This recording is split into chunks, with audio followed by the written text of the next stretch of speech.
So let's talk about the weather. Yes. And we've got Angela off, we've got Rob here, and there's some activity that you're looking at. Yeah, a little bit of rain showing up on the radar for the most part. It's also been very warm. You and I, gardeners, we talk about it all the time. Yep. I cannot believe how early things are. I mean, 3 weeks to maybe 4 weeks early in my garden. Things that shouldn't be out until late May. They're out. They're out now, and Felicia's staying quiet. I was just thinking the same thing.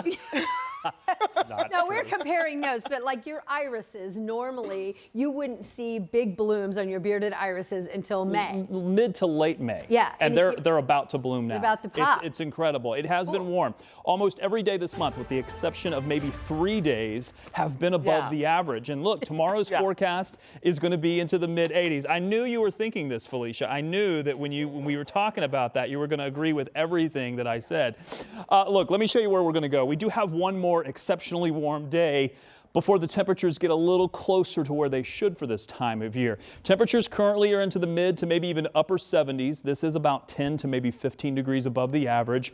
Part of the reason why here is these breezy winds, which have been with us much of the week, gusting at times over 30 miles per hour. It's going to stay warm. It's also been somewhat unsettled.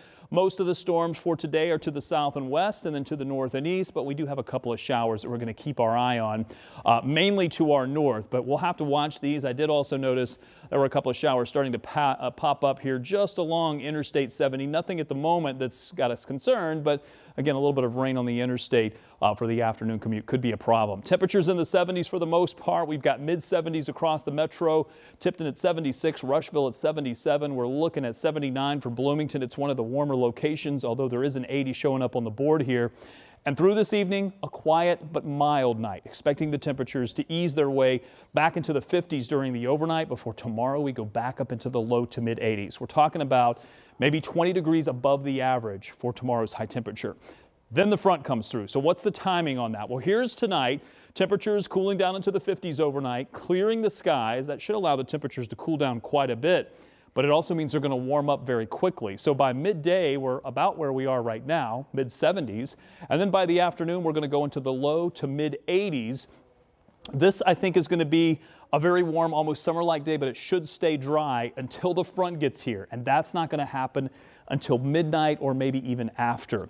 Rain chances look pretty solid. They also are going to arrive overnight or early Saturday morning before the sun comes up. We do expect scattered showers to stay with us through about mid-morning. If you have plans on Saturday, later is certainly better than earlier, although I think some of these could get out of here even by maybe 8 or 9, depending on where you are.